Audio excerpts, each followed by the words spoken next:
So 4 years ago when I was still in my Bachelor of Psychology, for some reason I decided to adopt the ideas of let me work damn hard right now so I can retire young and enjoy life. And what's fascinating is that despite learning a lot of these marketing skills, business skills, having a lot of business mentors, I remember how stuck I feel. Like I failed my first business, failed my second business, and in my third business, it was my first profitable business, but for some reason, I just do a lot of dumb things. It's like, I'm just gonna totally ignore this thing that is 100% important, and even though I know how to do them, I'm not gonna do them. Yay! For me personally, I think a lot of those things started shifting when I started working on my relationship with money. So fast forward to today, I am on my fourth and fifth business. Financially, I am relatively independent. Of course, there's still ups and downs because we are all going through a pandemic. There's challenges with businesses. But basically, I do have the freedom to do whatever I want, whenever I want for most of the things that I kind of want to do. But with that said, I also want to put forth the disclaimer that wealth is very relative. While right now I say the amount of income that I have is pretty comfortable for me, for some other people, the amount of money that I have can just be their monthly car installment. But with that said, I still think the lessons surrounding the inner game of money is gonna apply to people across various wealth groups. But the next disclaimer I want to put forth is that I do not have chronic illness, I do not have family members I need to take care of. So those are the freedom I did have, and it's important to acknowledge that for some people, the progress is gonna be slower if they are limited by all these factors. And the last context I want to also put forth is that while my business was affected in pandemic, I do think that it is important not to underestimate it because a lot of businesses are facing a lot of challenges because of our lockdowns, and my nature of industry allows me to pivot a little easier. I'm also not talking about, I have abundance and money. Whoa, money manifested from thin air. No, like life doesn't work that way. Wealth comes from value creation and therefore doing things that generate wealth, i.e. adding value by business, employment, investing, all these things are still very necessary to know. It's just that when you settle your money psychology, those actions are gonna become easier. So with that said, what is this money beliefs thing? Now, long story short, it is just what you believe about money. Bruh. Okay, sorry, let me elaborate a little bit more. So take for example, if someone when they are young, their family fight a lot about money and money is often the source of stress, they can just get locked into their subconscious. They can make decisions like money is bad, money takes away freedom for me, money creates a lot of conflict. And as a result, all these things are going to affect how they function as an adult. And it doesn't even need to be like big, major incident, right? It can be simple conditionings or statements, let's say like a mom who just goes, "Boya, you see that rich guy over there? Confirm do a lot of bad things to get all those money." So with those things stated, let's list down some of the common negative money beliefs, right? Money requires hard work. Money takes away my freedom. People will start cheating me when I'm rich. I can either make money or do what I love. Money is evil. Money is very hard to manage. If I have money, I am not spiritual. But for now, it's not hard to see that if you believe some of those stuff, how it is gonna actually affect you a lot, right? Here are some of the possible symptoms.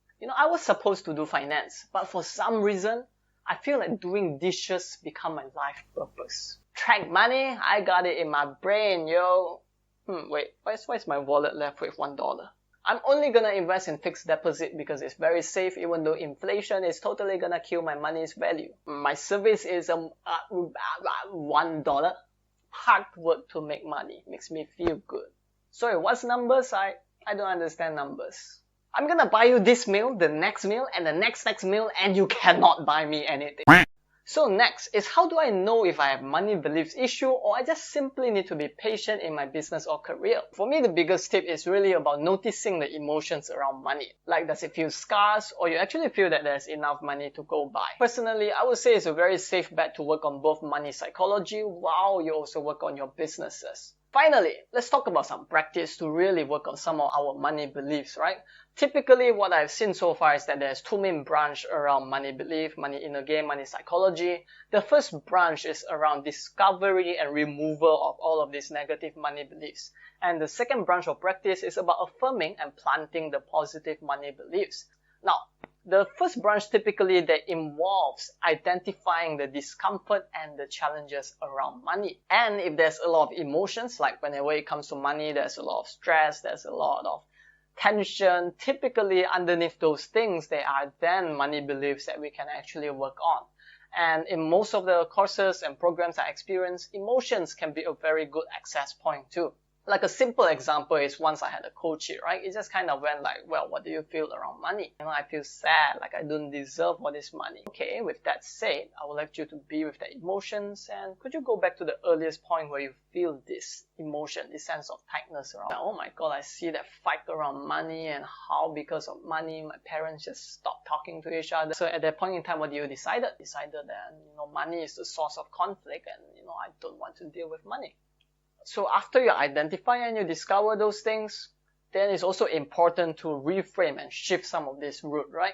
Which it can involve process where it looks like you inviting your adult self, talking to that younger self. That's not money's fault. It's just that, it just happens that parents didn't know quite how to talk it out. And, money can actually create a lot of abundance and wealth. And they may actually help your family a lot more if, we resolve the money issues. So stuff like that typically helps to wrap up the root or the source of that money belief.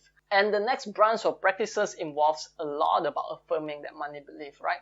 So this can be practices like Arigato Money by Ken Honda, where you express gratitude whenever there is money that flows to you and whenever money flows out from you.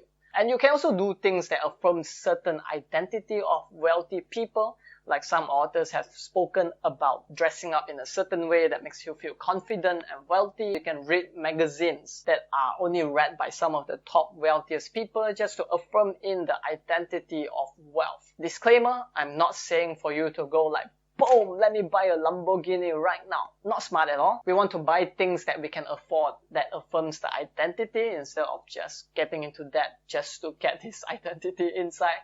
An example is when I struggled, right? When I failed my first 3 businesses, when a freaking cup of coffee felt really expensive for me at that point in time, I just go and enjoy a $1 ice cream.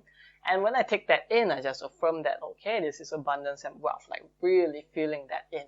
And some of the other things you can do, of course, meditation, visualization. If you search it out on YouTube, abundance meditation, I'm very sure there's a lot of them.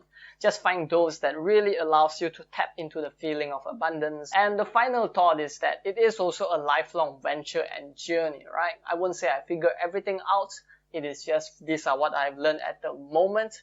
And I would say that it is also a lot more helpful if you're able to have someone who is able to guide you through some of this process, especially when you're doing it first time. So I'll leave some of the resources that personally has been the most helpful for me down in the description below. You can check them out.